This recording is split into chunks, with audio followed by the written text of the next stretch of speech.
세계적 그룹 BTS의 소속사 하이브가 미국의 종합 미디어 기업 이타카 홀딩스를 인수했다는 소식이 나왔습니다. 하이브는 EL 빅히트 아메리카를 통해 이타카 홀딩스를 10억 5천만 달러에 인수했다고 공시했습니다.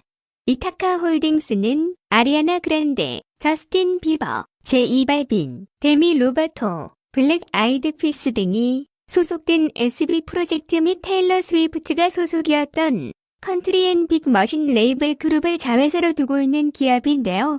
한화로 1조 1,800억 원에 이르는 이번 인수합병으로 방시혁 의장은 누구도 상상하지 못한 새로운 도전과 두 기업이 축적한 성과 및 비전, 그리고 전문성을 바탕으로 국경과 문화의 경계를 넘어 긴밀한 협업으로 고도의 시너지를 창출하게 될 것이라 밝혔습니다. 그러면서 지금까지와는 다른 차원의 음악 산업의 새 패러다임을 열어갈 하이브와 이타카 홀딩스의 무한한 가능성을 지켜봐 주길 바란다고 말했습니다. 이번을 계기로 일본의 엔터테인먼트 기업이 한국의 엔터테인먼트 기업에 인수되는 일도 있을 수 있다고 생각해요. 한국의 기업으로서는 효율적이고 이익이 드는 거점이 되기 때문입니다. 전 세계를 시장으로 하는 것과 일본 국내만을 시장으로 하는 것은 차원이 다릅니다. K-팝이 계속 세계적으로 침투한다는 점을 감안하면 앞으로 점점 더 차이가 날 것이 분명하니 인수는 빨라야 합니다. 현 시점 일본 내의 아티스트로는 세계 시장을 기대하긴 어려운 일입니다. 세계화가 진행되고 있는 가운데 국내에만 머무르는 일본의 엔터는 한국 엔터의 힘이 아니면 세계 도전은 힘듭니다. BTS와 아리아나, 저스틴과의 콜라보를 볼 수 있는 날이 곧 다가옵니다. 한국형 일본 아이들도 이번 기회로 미국 빌보드에 진출하는 길이 열리길 빕니다. 일본 미지의 유망주들이 썩고 있기엔 아쉽습니다. 어서 한국 엔터 산업과 협업하여 세계로 뻗어갔으면 좋겠습니다. 일본이랑은 역시 다르네. 잔이직 따위는 세계에 진출할 수 있는 날은 평생 오지 않겠지. 절망스러운 얘기는 이쯤 그만두고 하지만 소속사는 BTS한테만 기댈 수 없으니 하이브는 다음 세대가 필요할 거야. 일본에 유망주들이 많은데 가서 좀 키워주면 안 될까? 한국의 엔터는 항상 일본보다 세 발짝 앞서간다. 우익들은 또 원폭 티셔츠 얘기를 꺼내고 있다. 같은 일본인인데 어쩜 저럴까? 부끄럽다. 일본 국내만을 상대로 하드디스크를 팔아 SNS와 TV 노출까지 경쟁자를 억누르는 듯한 일본 엔터의 방식은 압도적으로 낡았다.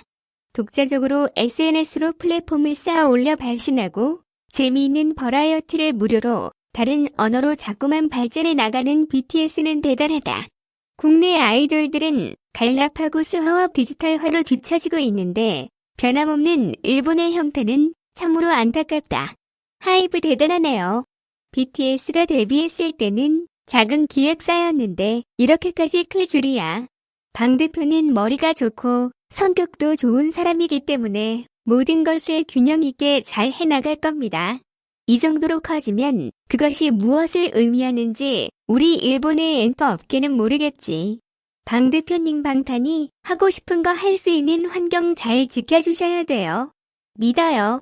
앞으로 소속된 가수들과 앞으로 데뷔하는 작가들은 더욱 더 미국 현지 활동 영역을 넓히기 쉬워질 것으로 보인다. 방탄 7명 모두 앞으로의 활약도 기대된다. 지금까지와 같이 콜라보라는 일도 있을 수 있을 것이므로 그런 일도 상상하면 기대에 뿌듯해진다. 전국이 동경하는 사람이랑 콜라보도 있고 라던가. BTS가 일본에서만 얼마나 버는지 아시나요? 콘서트의 수익은 아라시가 더 높았지만 아라시가 사라진 지금 BTS를 이길 수 있는 그룹이 있을까요? 일본의 엔터도 발전해야 된다고 봅니다. 자존심을 버리고 엔터는 한국과 어깨를 같이하여 발전해야 한다고 봅니다. 한국 엔터테인먼트는 굉장해. 일본보다 확실히 행동력도 있고 추진력도 강하다. 하지만 한국과 똑같이 하면 좋은 것도 아니라고 봐. 일본 나름대로의 방법으로 세계를 향한 엔터를 만들어가면 좋을 것 같다. 일본의 배우나 아티스트들도 세계를 의식하고 하는 시대가 왔다는 것을 뼈저리게 느끼고 있을 거야. 일본이 세계 시장에 나가기 위해선 조금은 뻔뻔스러운 정도의 액션을 일으켜야 해. 한국 엔터테인먼트는 대단하다.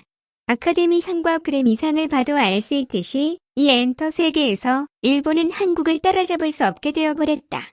약 6강식의 글로벌 시대에 아시아인들이 미국 회사를 먹고 있다. 아시아인은 백인보다 모자라지 않다.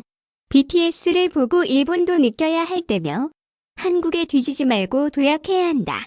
언제까지 불쌍한 얼굴로 있어도 누가 도와주지 않는다. 이런 걸 보면 일본은 너무 대중문화를 가볍게 생각하는 것 같아. 해외 애니메이션 팬이 친일 경향이 강하듯이 K-POP 팬도 친한 경향이 강하다. 외교부가 국가 이미지를 선전하는 것보다 대중문화는 훨씬 영향이 크다. 일본이 세계에 통용되는 것은 애니메이션과 만화뿐이다. 그것도 대우가 너무 나쁘다. 세계에 돈 벌 곳이 많은데 돈을 걸지 않기 때문에 일본의 엔터는 지금 너무 바닥이다. 하지만 그것도 고치려고 하지 않고 있는 게 아쉽다. 한국의 엔터 기업들이 세계화로 뻗어가는 건 정말 부러운 일이다. 미국 엔터테인먼트 업계는 그리 호락호락하지 않다. 소니와 마스시타가 영화사를 인수했을 때도 먹이가 되어 망했다. 그렇게 되지 않도록 하이브는 노력해야 할 것이다. BTS의 이익은 거의 일본에서 나오는 거잖아. 실질적으로 일본인에게 오라는 돈으로 미국 연예기획사를 사는 것인가? 해외에서 보면 일본인도 괜찮을 거야. 마지막 댓글은 최악이네요. 하이브의 미국 기업 인수가 앞으로 K-POP 가수들의 세계로 가는 길에 단단한 디딤돌 역할이 되었으면 합니다. 영상을 유익하게 보셨다면 좋아요와 구독 부탁드립니다.